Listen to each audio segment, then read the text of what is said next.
particular series that I would be able to offer in Butte and in Missoula.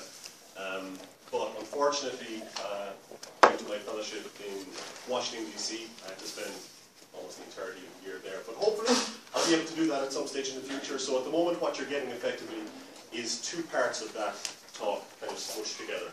So maybe in the future, you'll get the more expanded, always an excuse for an Irishman to talk. So I thought I'd introduce you to this talk by laying out a little bit of the earlier connections that Butte has to the rest of Irish America and also to the wider Irish diaspora.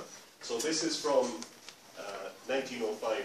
This is written by Douglas Hyde, the founder of the Gaelic League, and Conran the Gael. Oh, sure. It's got that nice deep voice, but sometimes it gets sucked up by all of the fabrics. I'm sorry. So I just thought that this would be an entertaining sort of way of explaining the sort of connections that existed at this time. Douglas Hyde raising money for his effort to reinvigorate the Irish language in Ireland, and also participate in this growing cultural nationalist movement in the late 19th, early 20th century. Travelled to America to raise funds for his organisation. He arrived into Butte, 5th of April 1905. Butte is not a big city. There are about 40 or 50,000 people. I'm certain it is the most horrible place I ever saw. There isn't a tree, a bramble, a plant. There isn't even a stalk of grass in or around it. There's miles and miles surrounding it without any growth. Everything has been burnt or eaten by the smoke that comes from the great chimneys in which Mr. Clark smelts his copper. There's arsenic in the smoke that kills everything in its way. This is almost an Irish city. Most of the people in it are Irish. The mayor is an Irish man, and the governing of almost everything in the hands of the Irish. Despite that, I wouldn't say the status of the Irish is satisfactory here. Their position depends entirely on the mines. If anything were to happen that would destroy the mines, half of the Irish would be unemployed. It would be far better for them to have a bit of land. It was Marcus Daly, an Irishman who died recently, who made Butte. He intended to settle some of the Irish in the Bitterroot, but failed despite doing his utmost. A scattering bundle of Yanks came from Missouri and settled in the valley, and you could not buy the valley now for $40 million. They took me to show me the mines, and they asked me keenly to go down into them, but I got a warning from Mr. Quinn, because he had gone down into the mines and suffered greatly. They then gave me a gift of all sorts of copper things. We had a grand meal in the evening, the theatre was packed, and Bishop Harold came down from Helena, introduced me to the people. Mr. O'Mara was in the chair. I spoke for more than 2 hours. There was no collection money, but $2,000 was pledged to me. So he ended his day, very successful fundraising trip, and despite his sort of condemnation of not Mr. Daly, who was also part of the mining apparatus, obviously, he was quite willing to blame Mr. Clark for everything. Or at least maybe that was the story that the Irish were telling him about the dangers of the fumes coming from the smoke. But the most important sentence in this really was the part that this is almost an Irish city. And the idea that the Irish dominated and controlled Butte made it exceptional in Irish America, and a particular bastion for these fundraising efforts that Irish organisations engaged in. And so, this, by the way, is a translation from the Irish text. The original book is Butte-Silver Bow. So, that's part of the reason why you've got the scattering bundle of Yanks. There's no quite direct translation for that phrase there. But he does use the word Yanks, which is interesting rather than any Irish phrase for it.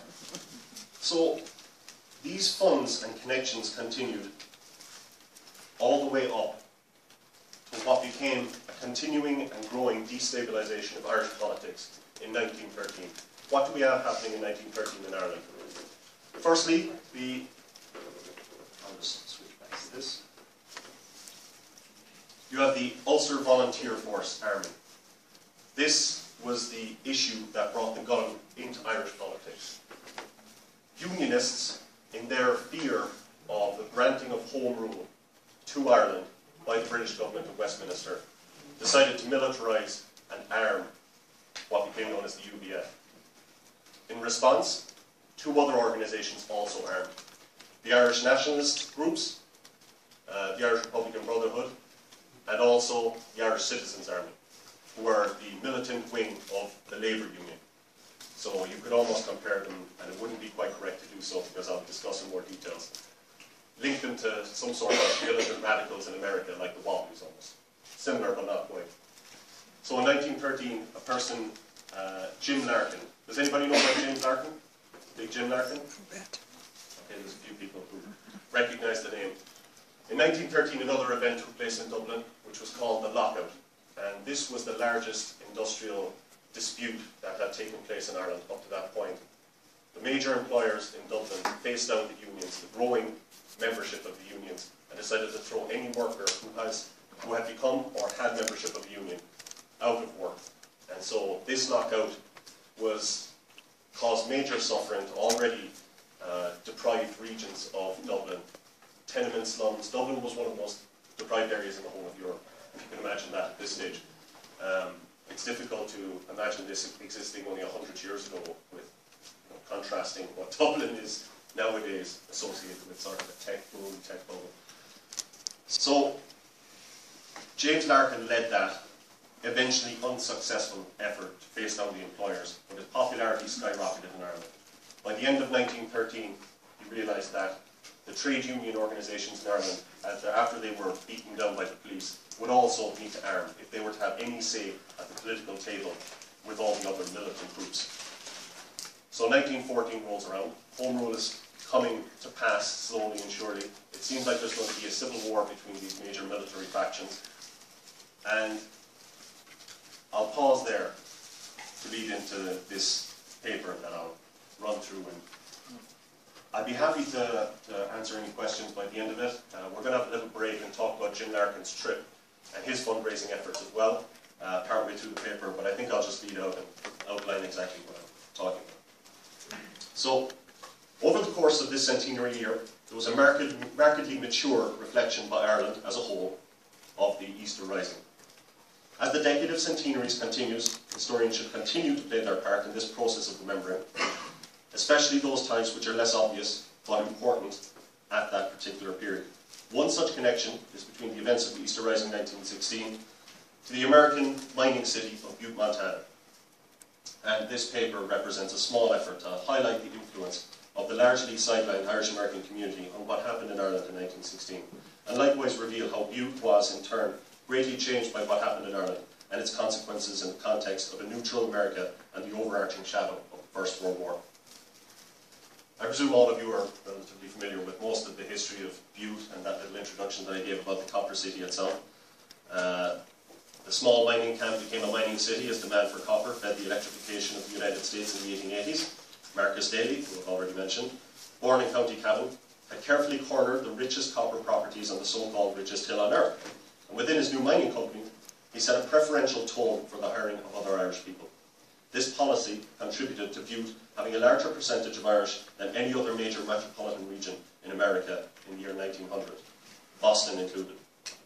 Irish strength solidified in a union, the Butte Miners Union, BMU, the Catholic Church, and in two fraternities, the respectable Ancient Order of Hibernians and the Robert Emmet Literary Association, which were a front for Clan Gael and didn't spend too much time doing literary studies. In spite of Irish dominance, 2 years before the First World War began, radical labour groups established a foothold in Butte, ironically on foot of a concerted effort to destroy the base of their support through the mass firing of 500 Finnish miners in 1912. Many of the men were members of the BMU, and together they appealed to the Union's committee. The BMU looked ready to stand with the Finns in solidarity, but one member managed to get the motion to strike put on a ballot of all members, and the Irish-dominated membership refused to jeopardise their employment to support the Finns or their radical element. The Bishop of Montana, John Carroll, the national chaplain of the AOH at that time, thanked the miners for, quote, voting them down, and called the IWW a, quote, purely socialistic organisation. The ACM, the Anaconda Copper Mining Company, established a rustling card system through the BMU, purportedly to limit infiltration by subversives. However, by 1914, the ACM was using the system to lower wages and blacklist workers. The ties that bound company to union to community sundered spectacularly when the main union office of the BMU was demolished by a progressive branch of the union, who soon after established the inconsequential Butte Mine Workers Union. As the First World War began, the old order continued to wander towards irrelevance. Many Irish-American nationalists supported Germany as a means to help Irish independence, as did nationalists in Ireland. In Butte, this support translated into an alliance with the German and Austrian community, exemplified in the 1915 St. Patrick's Day parade, when thousands of German and Austrians joined the procession. The Anaconda Standard reported that it might mark the first time in history of the world that the German, Irish and American flags were all carried in the Irish parade.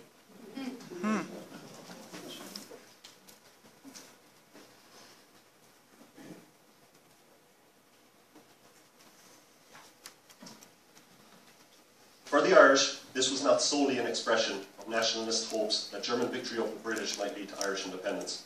The symbolism was directed at the local crowds watching the parade and emphasised the importance of recent changes in the ethnic makeup of Butte. Irish loyalty and friendship towards those other groups presupposed the continuation of Irish dominance in Butte and forestalled German and Austrian attempts to challenge the established order. A local priest, Father Brosnan, wrote to his relations that the Irish were, quote, beginning to get beat on account of the Austrians, Germans and Dagos, end quote. And so they decided to make a strategic alliance. This ethnic alliance might have succeeded had the Easter Rising in Ireland not preceded American entry into the war. These two events forced a decisive declaration of patriotism from Irish America towards one of their two hyphens, and undermined commitment to its dual identity. Between the two events, the famed Irish Labour leader James Larkin visited Butte, a visit that exposed the deeper internal divisions in the Irish community. The Dublin lockout, 2 years before, garnered the Irish Labour leader international recognition, and in late 1914, Big Jim, as he was fondly known, travelled to the US to collect funds for the rapidly expanding workers' militia, the Irish Citizens' Army. The dominant Irish-American establishment feared Larkin's incendiary presence during his first visit to Butte in September 1915, when the acting mayor, Michael Daniel O'Connell, withdrew permission for Larkin to speak at the city auditorium at the last minute. The Finnish Workers' Club, however, offered to host him, and an angry Larkin told the assembled crowd, "I love my native land, and I love my race, but when I see some of the Irish politicians and place hunters you have in Butte, my face crimsons with shame, and I am glad they did not remain in Ireland." So, I felt it might be useful to just pause here and have a quick view of what exactly Larkin's journey through America was like. So, he sets off incognito because he was still wanted by British police for questioning. They refused to let him leave the country. He was under suspicion of all sorts of radical activity. He'd been arrested multiple times as a labour agitator and labour organiser. So he travelled incognito from Dublin to Liverpool, his actual birthplace, and from there travelled to New York City, where he arrived just after the outbreak of war, which would come to dominate his whole time over in America. So it was envisioned as a speaking tour, and he spoke at first at the United Irish Societies in Philadelphia, then in Pittsburgh, stayed in Pittsburgh for 2 months. His speaking tour began in 1915, and we find him next in San Francisco, California. By the way, I should preface this, these are all of the documented cases, both in newspapers, in FBI records, that we have of Larkin's movements in America. So some of them are not necessarily confirmed, and we'll talk about that a little bit later. He moves over to San Francisco, down to Los Angeles, Fresno, California, LA. So you can see him moving all across the coast. Down in the copper mining city of Globe, Arizona. Phoenix.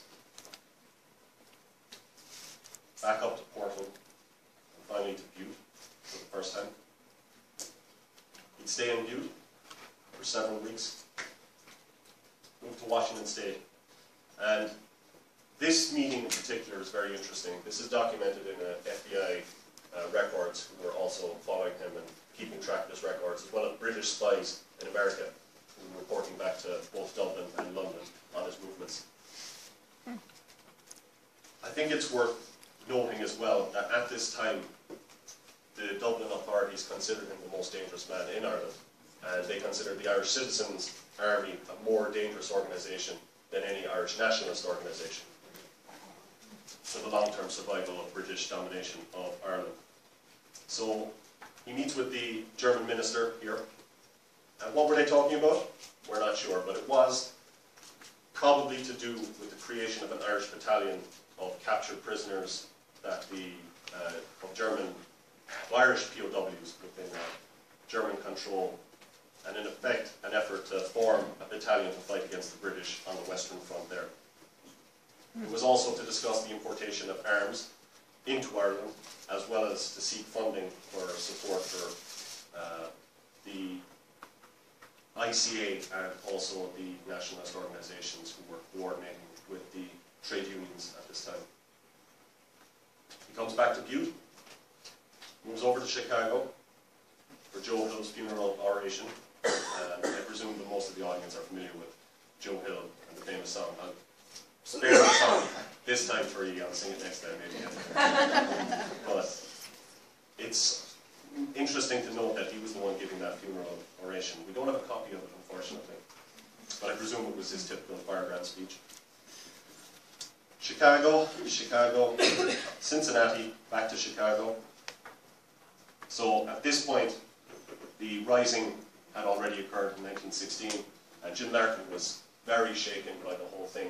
He had written back to the leader of the Irish Citizens Army, James Connolly, not to proceed, to pull back on the rising. He felt that it would not succeed, that it would be premature, and that it would eventually destroy the organisation that they had worked so hard to build up. James Connolly decided to press forward with it, and the Irish Citizens Army went forward with the Irish Volunteers, and the rising did happen. For 2 weeks afterwards, Jim Larkin was inconsolable. He hid away from everybody, he spoke to nobody, he cancelled all his tour dates. When he came out, this was one of his earlier speeches in Chicago, Illinois. In the middle of the meeting, Larkin jumped across the stage, across the orchestra, that's in the newspaper, an orchestra pit, grabbed the man by the collar, threw him out of the air. I don't know why there were so many misspellings in that article. M.T. Noonan, and gives his address for some strange reason, had arisen in his seat and declared that the English executions of the 1916 rising leaders was jest. So you can imagine this, Jim Larkin knew these people, they were his friends, he personally knew them. So he jumped off the stage, attacked this man, had to be dragged away by his wife and several other people in the crowd. So, sorely troubled, Jim Larkin continues his journey. There are questions as whether or not Jim Larkin was involved in any of the radical violence that took place. There were bombings in several parts of America. There was a major depot destroyed in New York. And questions whether or not he was involved. It's highly doubtful, as we'll see in the next part of the story. So, Larkin agrees to go to the German embassy in Mexico City, where the Germans want to recruit him, rather than just simply have him as a negotiated person. So he travels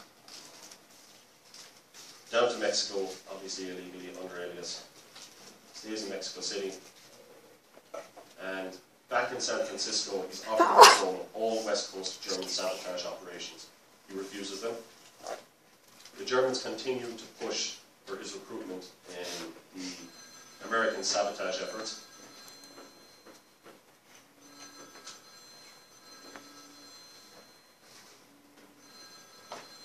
New York. You can see the way he's crisscrossing the whole country. The way that these little clusters of Irish America exist. In every one of these towns, there was an Irish community, either offering funds or offering accommodation. There was a platform for him there to speak. So this is a fundamental part of this journey. The Germans at this stage are not people to be lightly refused, so they offer to meet him again down at the German embassy in Mexico City, and he goes down. Again, he refuses them, except this time the Germans are a little bit annoyed. So they get some of their heavies to rob him, take his passport. So he's stuck living on the streets of Mexico City, desperately trying to wire his friends up in the United States to get money to come back across the border. At this stage, the British are terrified that he's going to try and make his way across the Pacific Ocean to his brother who's in Australia, and thereby make his way back into the Commonwealth, and then be able to get passage back to Ireland. So it seems that the British decided to plant this newspaper article that they found him, Jim Larkin, in Pago Pago on the Samoan Islands, and the New York Herald is the one that reports this, apparently stranded on the island. At that time, he was in San Francisco, which we absolutely know. The IWW records are able to confirm that. So why exactly would the British do this? It's a little bit strange. I'm not quite sure. But I think they're terrified of him leaving San Francisco and boarding passage secretly. So they decide to throw out this warning to the American authorities saying, look, you guys need to tighten up on your end.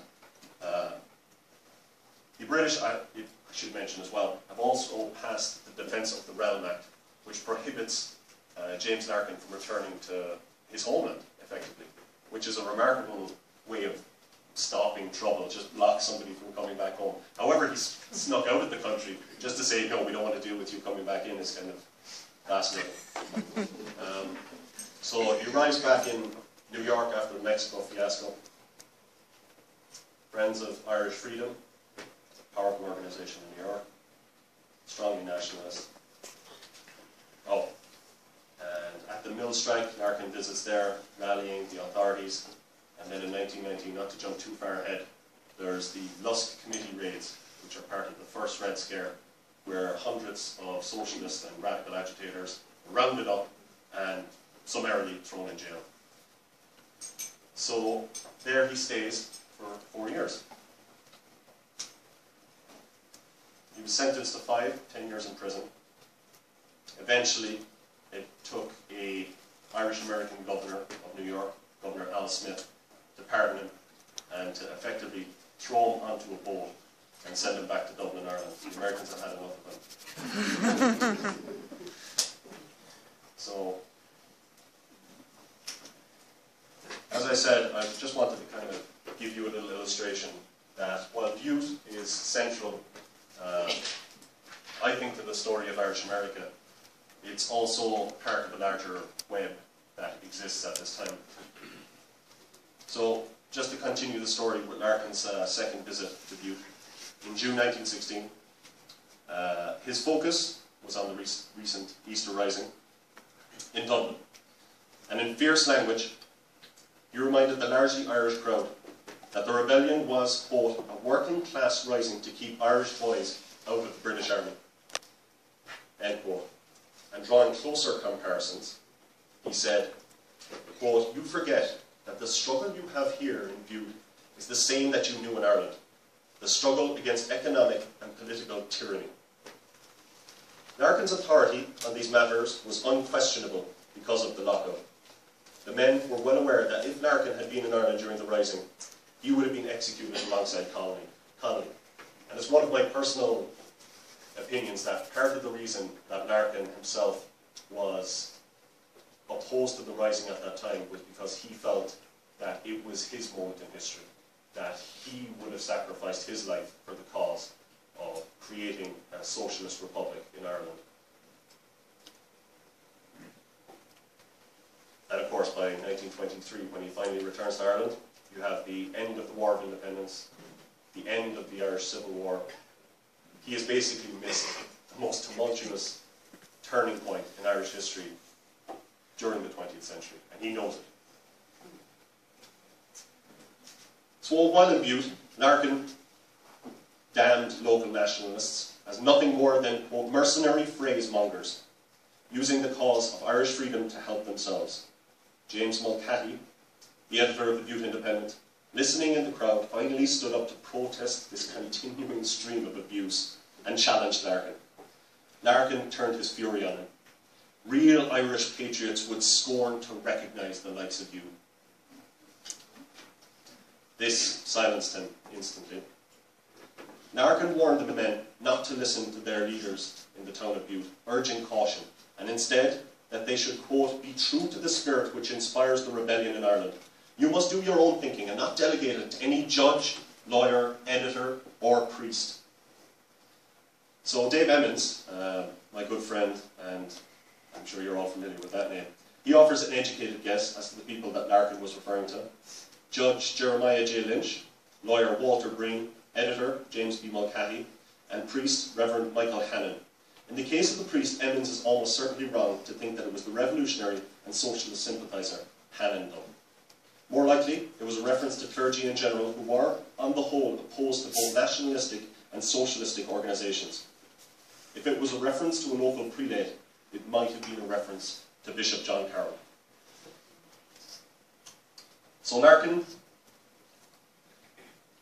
visited Butte once more in early 1917, and again he railed against the parish pump form of patriotism, in his words, and those leaders who were little more than, quote, malignant beasts in human form. Gumbeans in their relations with their fellow Irish, Shonines in their slavish servility. Now those two Irish words might not necessarily be familiar with you, or to you. Gumbeans and Shonine are deep cultural weights added to his insult. A gumbean was an Irish person paid to do the dirty work of absentee landlords or the British government, somebody who was willing to sell people out for a small profit. Whereas a Shonine was an Irish person who adopted the customs, language and traditions of the oppressor. Economic traitors and cultural traitors, two sides of the same coin, being used in the Copper City 5,000 miles away from Ireland. He directly challenged the older, established Irish of Butte with radical statements. Quote, you forget the struggle you have here is the same you knew in Ireland. The struggle against economic and political tyranny. For younger Irish immigrants, Butte no longer offered the secure employment that they had seen earlier through the RELA and the AOH, which had filled for the older generation that gap, and now had become a relic of the older generation. Forced to be mobile, their radicalism reflected their economic desperation. Before this final visit, the Pearce-Connolly Irish Independence Club in Butte was established, and of course the two names are immediately recognisable. Patrick Pearce and James Connolly as two sides of that 1916 rising, and both executed for their part in it. It represented the ripples of the Easter Rising pushing outward from Ireland throughout the Irish community worldwide. The organisation's dual purpose was to tie the cause of labour with that of Irish independence and to reclaim Connolly as a socialist hero, rather than a purely nationalist one, a development that infuriated Larkin. The AOH lamely protested that there were already too many Irish organisations in Butte, which may have been true. By the time St. Patrick's Day came, the AOH, the traditional organiser of the parade, that is the Ancient Order of Hibernians, had to abdicate its leadership of the event to the Pearce-Connollys, ostensibly out of fear that the high tensions would lead to a riot. Instead, they simply replied to their inquiries that, quote, we are going to Mass. Acting for the establishment, Mayor Charles Lane refused the Pearce-Connolly Club the permit for the parade, but in spite of him calling it an IWW affair, it went ahead. The strength of Butte's nationalist and socialist sympathies is illuminated by the unusual presence of a priest named Father Hannon, who's already cropped up, as one of the founders of the Pearce-Connolly Club. He also allowed the group to hold meetings in his church. Not all of the Irish-American clergy in Montana were as sympathetic to the labour organisations as Hannon, and of course in Helena, I've already mentioned, Bishop John Carroll.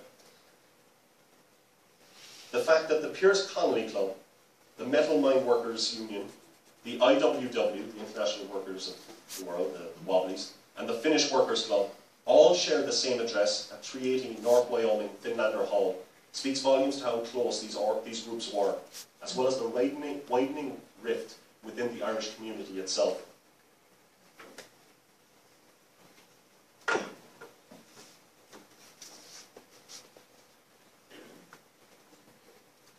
Of course, the presence of a priest within the Pearce-Connolly Club would certainly dampen down any criticisms on a spiritual front that the other more respectable established prelates might have had throughout Montana and indeed throughout the rest of Irish America.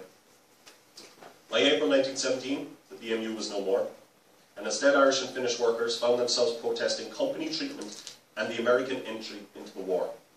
On 5th of June, several Pearce-Connolly members helped found the MMWU, which I already mentioned. And these men saw more in common with their fellow Finnish workers than with their compatriots.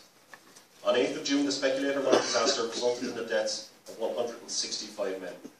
The MMWU put the workers out on strike from 11th of June until 28th of December of that year. The United States had already officially joined the war, but because of the strike, production of copper within this city, this vital war resource, virtually ceased. As one company official told the Montana Chamber of Commerce, quote, "The Kaiser has found one of his most effective allies in the IWW and the Pearce-Connolly Club." End quote.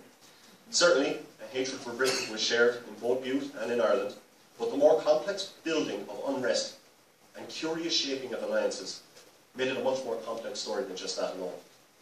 This was further seen with the lynching of IWW organiser Frank Little in the early hours of 1st of August. Armed gunmen, posing as police, beat and dragged Little from his boarding house room into a car and then hanged him on a railroad trestle with a note pinned to his underwear. It read, quote, "Others take notice, first and last warning, 3777, followed by the initials of other labour leaders in the town."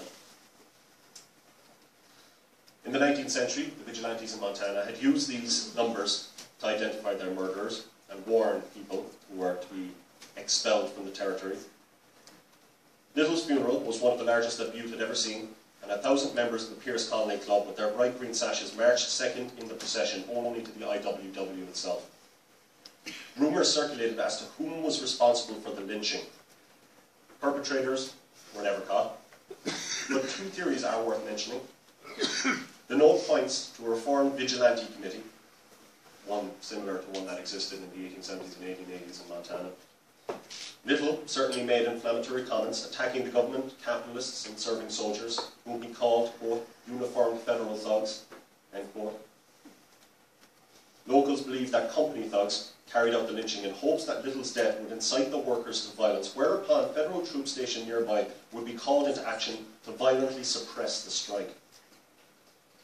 Copper had greatly increased in value, and the company was losing money every day the mines were closed. So, out of desperation, the company might have tried such a tactic.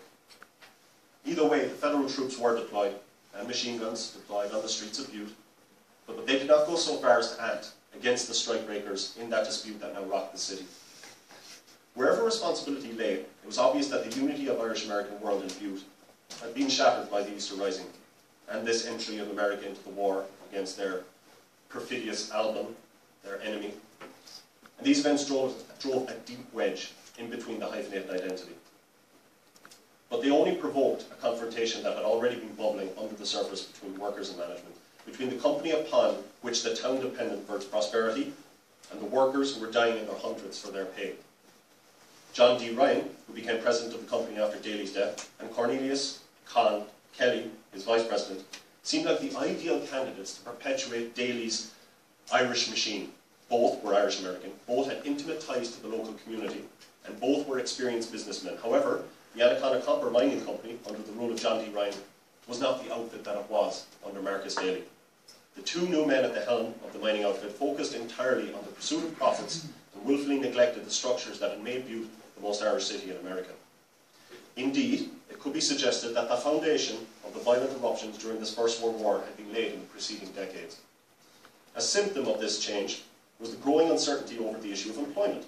In 1916, one disbelieving report stated in the AOH records that are held here, quote, "Hibernians got discharged to make place for members of the Compass and Square," that's Masons, "and other organisations." The AOH reacted as it traditionally did by sending influential local figures to speak to the bossman, Ryan, but it had little effect. In 1910, they sent another group to Ryan regarding the, quote, "employment of our members," that is, obviously meaning Irishmen. And the AOH records detail that they received, quote, "a very chilly reception, thanking the committee for calling upon him." The confused AOH should have seen this as a sign of things to come. One AOH member noted that perhaps it was, quote, "not wise anymore to be too Irish." With the passing of the Sedition Act in 1918, that sentiment became even more obvious, and the Anaconda Standard published its opinion, without sarcasm, that there were two people, those afforded rights and those who had no rights. It wrote approvingly in its editorial, sniffing that, quote, "There is no longer freedom of speech for the disloyal or the pro-German. A man can talk if he pleases, if he talks right. The loyal people of this country have and will have all the freedom of speech they want." End quote. It was a remarkable shift for a paper established by Daly in 1889 to give voice to the Irish Catholic bloc of the Democratic Party in Montana.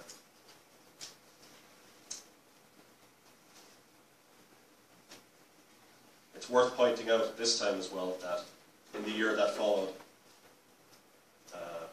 the First World War, as Woodrow Wilson took a tour to organize support for his new League of Nations, he ended up in Globe, Arizona, or Bisbee, I'm not sure which, off the top of my head.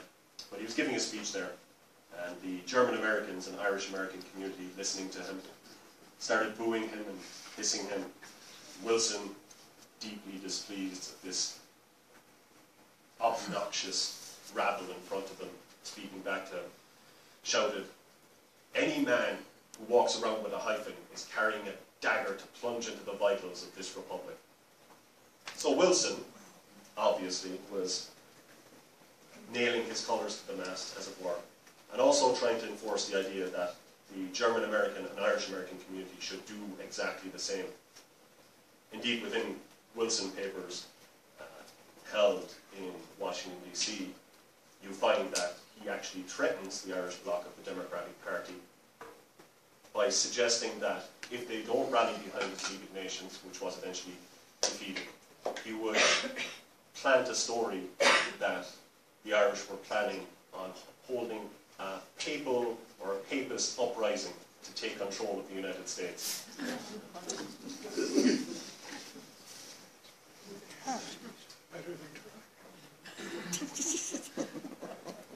Links within the Irish community eroded, and groups began to blame one another for the decline of the old order. At an AOH meeting, now weekly attended by younger men, the older generation heaped scorn upon them. Quote, "The young people, their ideas drifted to huge fights, which is boxing, dog fights, and brutality, and not much above animal nature. Houses of ill fame had more attention for some of them than a division of the ancient order of Hibernians." At this same meeting, Father Warren stood up for the younger generation and suggested that they provide dances, music, or some form of entertainment to keep the young from, quote, bad influences, and that the older generation should, quote, not peddle so much hot air. Their limp effort to maintain respectability trapped them in an unwillingness to adopt any policy more radical than speaking to the owner of the company. And their preoccupation with attendance and issues of numbers only further highlighted how ineffective they had become. Strikes and unrest continued in Butte after the war, and in 1919, one military officer observed that the leaders were, quote, Finlanders, Sinn Féiners, and members of the Pearce-Connolly Club and IWW. He suggested that the solution could only be solved by the prompt deportation of undesirable aliens, mostly Finns and Irish. And that's his words. This was not a new departure. Instead, it represented a longer and older nativist current that traced its way back through the history of the American West. Butte would dramatically change in the years following the war, and the Irish American community would change too. These changes were heavily influenced by the events in Dublin, and the subsequent War of Independence, and the Civil War. In the years before the First World War, the miners' donation to Irish causes enabled rebels to strike for freedom during Easter week. These same Irish miners could hardly have imagined that the same violent transformations would be visited on Butte during the First World War. Indeed, Butte could be said to have witnessed its own rising during the war, a struggle against the old order, one in which the consequences would only become clear in the months and years that followed. Thank you very much.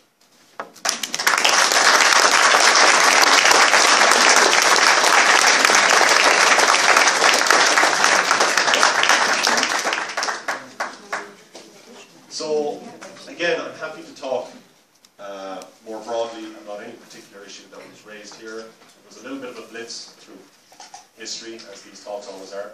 But if anybody has any questions, I'd be delighted to speak more to any issue, or even discuss any point, or talk about anything that you would like. How would you describe the relationship between James Connolly and James Parker in terms of their